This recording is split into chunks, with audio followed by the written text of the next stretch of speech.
तो चलिए आज की चर्चा शुरू करते हैं। जी बिल्कुल। आज हम शरीर की जो कार्य प्रणाली है उसे एक बिल्कुल नए नजरिए से देखने वाले हैं। मतलब कोशिका के स्तर पर, यानी सेलुलर लेवल पर।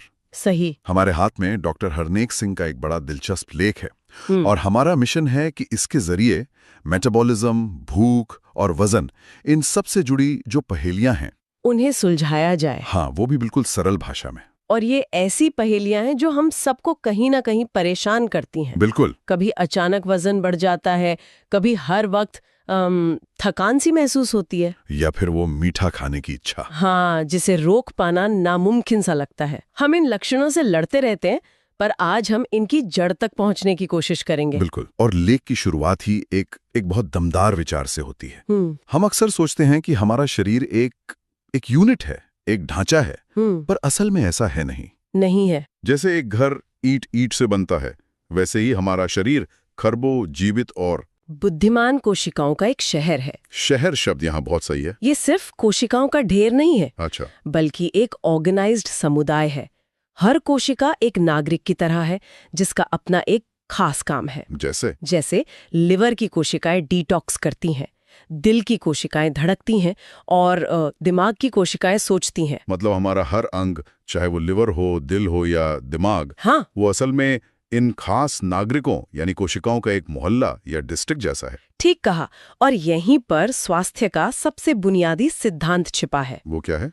जब इस शहर के नागरिक यानी हमारी कोशिकाएं स्वस्थ और ऊर्जा से भरपूर होती हैं, तो पूरा शहर यानी हमारा शरीर अच्छे से काम करता है। और जब वो कमजोर होती हैं? जब ये नागरिक कमजोर, भूखे या बीमार पड़ने लगते हैं, तो धीरे धीरे पूरे शहर का सिस्टम बिगड़ने लगता है। बीमारियां अस्पताल में नहीं, हमारी कोशिकाओं में शुरू होती हैं। तो अगर हमें स्वस्थ रहना है, तो हमें अपने इन खरबों नागरिकों का ख्याल रखना होगा। जी। लेख के मुताबिक इसके लिए हर कोशिका के 2 जरूरी दरवाजों को समझना होगा। ये कोई असली दरवाजे नहीं है, पर समझने के लिए एक बेहतरीन तरीका है, एक शानदार एनालॉजी है। सोचिए, हर कोशिका एक छोटा सा घर है जिसके 2 मुख्य दरवाजे हैं। ओके। पहला दरवाजा है ग्लूकोज का दरवाजा। ये घर में ईंधन मतलब एनर्जी लाने के लिए है, जिससे कोशिका को काम करने की ताकत मिलती है। बिल्कुल। और दूसरा दरवाजा है पोषण और संकेत का दरवाजा। इसके जरिए घर में बाकी जरूरी सामान आता है, जैसे विटामिन्स, मिनरल्स और साथ ही बाहर से जरूरी संदेश भी आते हैं। संदेश? कैसे संदेश? जैसे हार्मोन्स के सिग्नल, जो कोशिका को बताते हैं कि कब क्या करना है। समझ गया। तो एक दरवाजा एनर्जी के लिए और दूसरा मेंटेनेंस और कम्युनिकेशन के लिए। हाँ। जब तक ये दरवाजे ठीक से खुल और बंद हो रहे हैं, तब तक घर में सब ठीक ठाक है। बिल्कुल। जब ये दोनों दरवाजे सुचारू रूप से काम करते हैं, तो कोशिकाएं ऊर्जा बनाती हैं, हमारा मेटाबॉलिज्म संतुलित रहता है और हम स्वस्थ महसूस करते हैं। जी। असली समस्या तब शुरू होती है जब ये दरवाजे किसी वजह से अटकने लगते हैं, जाम हो जाते हैं, या वैज्ञानिक भाषा में कहें तो प्रतिरोधी, रेजिस्टेंट हो जाते हैं। हाँ, और यहीं से शरीर के शहर में गड़बड़ी की कहानी शुरू होती है। ठीक है, तो अगर कोशिका एक बंद कमरे की तरह है जिसे ऊर्जा के लिए ग्लूकोज चाहिए, लेकिन ग्लूकोज अपने आप अंदर नहीं जा सकता, तो फिर शरीर उसे अंदर भेजने के लिए क्या करता है? क्या कोई खास सिग्नल या कोई चाबी होती है? बिल्कुल। और वो ही चाबी एक बहुत ही मशहूर हार्मोन है जिसके बारे में सबने सुना है, इंसुलिन। लेख में इंसुलिन को ग्लूकोज के दरवाजे की चाबी कहा गया है। ये एक बिल्कुल सटीक उपमा है। इंसुलिन हमारे पैंक्रियाज में बनता है और इसका काम बहुत सीधा और जीवन बचाने वाला है। कैसे? देखिए, जब हम खाना खाते हैं तो हमारे खून में ग्लूकोज का स्तर बढ़ जाता है। ठीक है। ये ग्लूकोज कोशिकाओं के लिए ईंधन है, लेकिन वो दरवाजे के बाहर खड़ा इंतजार कर रहा है। तभी पैंक्रियाज इंसुलिन नाम की चाबी को खून में छोड़ता है। ये चाबी तैरकर कोशिका के दरवाजे पर बने ताले में लगती है और दरवाजा खुल जाता है। हाँ, ताला खुलता है और ग्लूकोज खुशी खुशी अंदर चला जाता है। अंदर जाके वो ऊर्जा में बदल जाता है। ये व्यवस्था तो बहुत अच्छी लगती है जब सब कुछ ठीक चल रहा हो। हाँ। लेकिन असल जिंदगी में तो गड़बड़ होती ही है। हाँ। क्या होता है जब ये चाबी दरवाजे में ठीक से फिट नहीं होती या ताला ही जाम हो जाता है? और यहीं से बात बहुत दिलचस्प हो जाती है। अच्छा। क्योंकि यही आज के समय की सबसे बड़ी स्वास्थ्य समस्याओं में से एक की जड़ है। जैसे गलत खान-पान, लगातार बना रहने वाला तनाव, नींद की कमी, जंक फूड का सेवन और शरीर के अंदर की सूजन।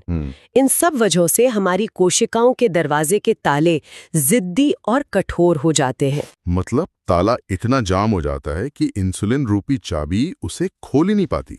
हाँ, कोशिका इंसुलिन के सिग्नल को अनसुना करने लगती है, दरवाजा नहीं खुलता। तो अब क्या होगा? अब सोचिए क्या स्थिति बनी। खून में ग्लूकोज तैर रहा है, इंसुलिन की चाबियां भी हैं, लेकिन दरवाजा बंद है। नतीजा ये होता है कि ग्लूकोज जो ऊर्जा बनाने के लिए कोशिका के अंदर जाना चाहिए था, वो खून में ही घूमता रहता है, जिससे ब्लड शुगर लेवल बढ़ जाता है। एग्जैक्टली। तो ये तो एक अजीब विरोधाभास हुआ, है ना? एक तरफ खून में ऊर्जा का समंदर है, बिल्कुल, और दूसरी तरफ कोशिकाएं, हमारे शरीर के नागरिक, ऊर्जा के लिए भूखे मर रहे हैं। बिल्कुल।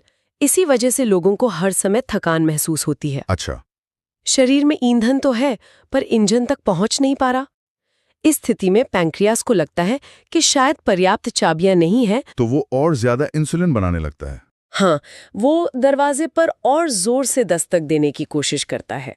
तो अब खून में ग्लूकोज भी ज्यादा है और इंसुलिन भी बहुत ज्यादा, लेकिन कोशिकाएं फिर भी भूखी की भूखी। इसी स्थिति को इंसुलिन रेजिस्टेंस कहते हैं। जी, यही है इंसुलिन रेजिस्टेंस। और इसके नतीजे हम अपने आसपास हर रोज देखते हैं। बेवजह वजन बढ़ना, खासकर पेट के आसपास चर्बी जमा होना, हार्मोनल गड़बड़ी, हर समय थकान और ब्रेन फॉग, और आगे चलकर टाइप 2 डायबिटीज का खतरा। शरीर के अंदर एक भ्रम की स्थिति बन जाती है। कैसे?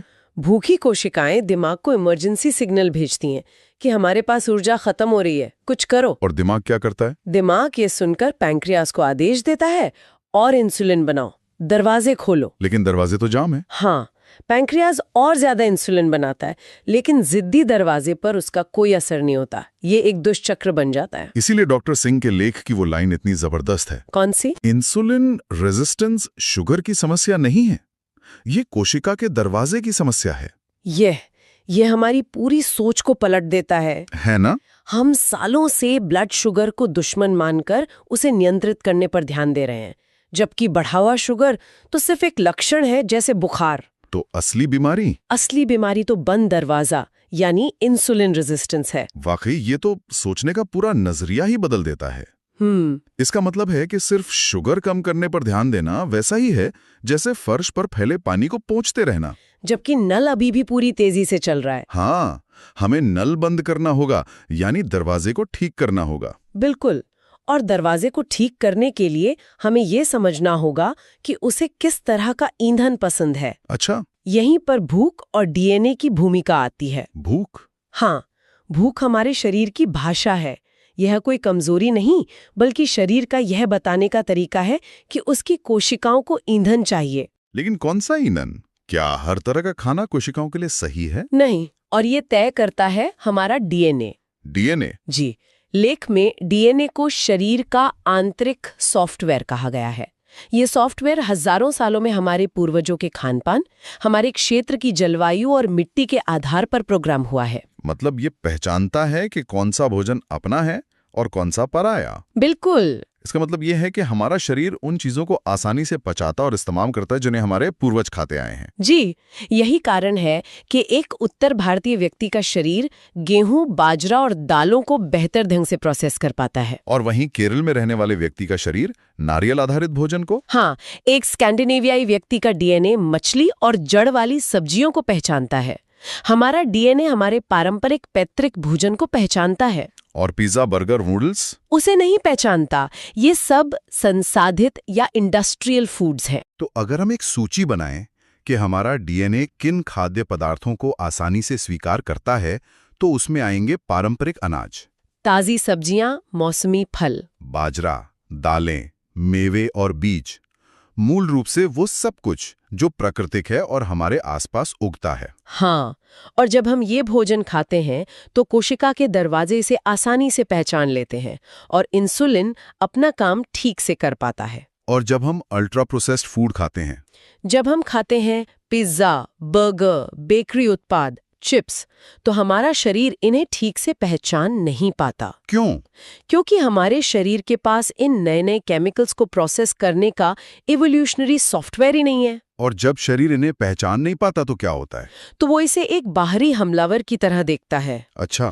हमारा इम्यून सिस्टम एक्टिवेट हो जाता है और शरीर में एक निम्न स्तर की सूजन, जिसे लो ग्रेड इन्फ्लेमेशन कहते हैं, वो पैदा करता है। और यही सूजन कोशिका के दरवाजों को जिद्दी और कठोर बनाती है, जिससे इंसुलिन रेजिस्टेंस बढ़ता है।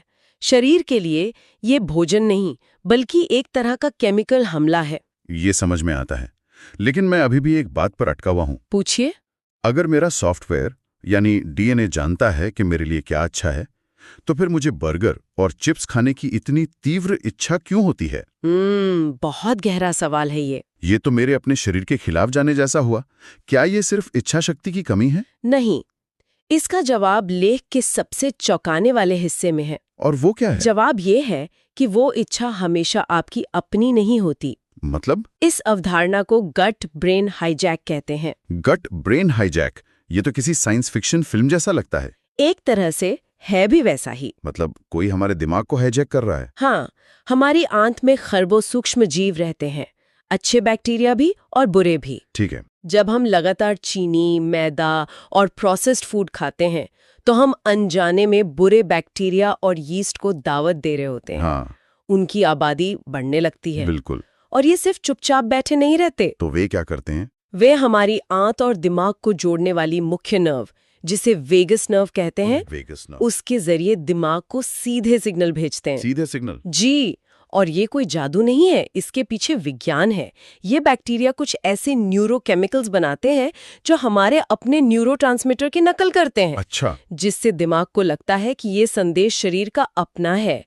वे उन चीजों की मांग करते हैं जो उन्हें जिंदा रखती हैं, यानी चीनी और मैदा। रुकिए, ये तो अविश्वसनीय है, पर सच है। तो जब मुझे रात में अचानक चॉकलेट या चिप्स खाने की तेज इच्छा होती है, तो हो सकता है कि ये मेरी इच्छा न होकर मेरी आंत में पल रहे उन हानिकारक सूक्ष्म जीवों की मांग हो? इसकी बहुत अधिक संभावना है। वे ऐसे भोजन की मांग करते हैं जो उन्हें खिलाता है, हमें नहीं। कोई उदाहरण है आपके पास? मैंने एक मरीज के साथ काम किया था जिसकी मीठे की क्रेविंग इतनी ज्यादा थी कि वो रात में उठकर आइसक्रीम खाता था। जब हमने उसके खान पान को बदला, उसकी आंत के अच्छे बैक्टीरिया को मजबूत किया, तो क्या हुआ? कुछ ही हफ्तों में उसकी क्रेविंग लगभग खत्म हो गई। उसने मुझसे कहा, ऐसा लगता है जैसे मेरे दिमाग में कोई और था जो हर वक्त चिल्लाता रहता था और अब वो चुप हो गया है। वाह, ये तो पूरी तरह से गेम चेंजर है ना? ये तो अपराध बोध को खत्म कर देता है। ये सिर्फ इच्छा शक्ति की लड़ाई नहीं है, ये तो हमारे अंदर चल रही एक बायोलॉजिकल लड़ाई है। बिल्कुल। और इसी वजह से लेख की वो अंतिम पंक्ति इतनी शक्तिशाली है। क्या है वो? सच्चा स्वास्थ्य तब शुरू होता है जब आप तय करते हैं कि क्या खाना है, न कि वे सूक्ष्म जीव जो आपके अंदर रहते हैं। यह चुनाव करने की शक्ति वापस अपने हाथ में लेने की बात है। जब हम प्राकृतिक और पारंपरिक भोजन चुनते हैं, तो हम अपनी कोशिकाओं और अपने अच्छे बैक्टीरिया को पोषित करते हैं। आज की इस पूरी चर्चा को अगर हम कुछ मुख्य बिंदुओं में समेटें, जी, जो बातें मुझे सबसे ज्यादा हैरान कर गईं वो ये हैं। पहला, हम एक व्यक्ति नहीं बल्कि खरबों कोशिकाओं का एक शहर हैं। और हमारी सेहत इन नागरिकों की सेहत पर निर्भर करती है। दूसरा, और शायद सबसे महत्वपूर्ण, इंसुलिन रेजिस्टेंस, वो खून में शुगर की नहीं बल्कि कोशिका के बंद दरवाजे की समस्या है। बिल्कुल। तीसरा, हमारा डीएनए एक सॉफ्टवेयर की तरह है जो पारंपरिक भोजन को पहचानता है लेकिन प्रोसेस्ड फूड को एक वायरस की तरह देखता है, जिससे शरीर में सूजन बढ़ती है। और आखिरी और सबसे दिलचस्प बात, जंक फूड की तीव्र इच्छा या क्रेविंग हमेशा हमारी अपनी नहीं होती। ये हमारी आंत में मौजूद हानिकारक सूक्ष्म जीवों द्वारा हमारे दिमाग को भेजा गया एक झूठा हाईजैक सिग्नल भी हो सकता है। सही। सच कहूं तो इस चर्चा ने स्वास्थ्य और भोजन के बारे में मेरी समझ को पूरी तरह से बदल दिया है। यह लक्षणों से हटकर जड़ पर ध्यान केंद्रित करता है। और इसी सोच को आगे बढ़ाने के लिए मैं श्रोताओं के लिए एक विचारणीय प्रश्न छोड़ना चाहूंगा। जरूर। हमने ये समझा कि इंसुलिन रेजिस्टेंस में खून में शुगर का स्तर ज्यादा होने के बावजूद कोशिका का दरवाजा बंद है और वो भूखी है। हाँ, एक आंतरिक ऊर्जा संकट की स्थिति है। जी, तो सवाल यह है, अपनी ऊर्जा की जरूरतें पूरी करने के लिए शरीर अगला कदम क्या उठाता है? इस संकट से बचने के लिए वह कहाँ से ऊर्जा प्राप्त करता है जब उसका मुख्य ईंधन यानी ग्लूकोज उस तक पहुंच ही नहीं पा रहा? और इस वैकल्पिक रास्ते के दीर्घकालिक परिणाम क्या हो सकते हैं?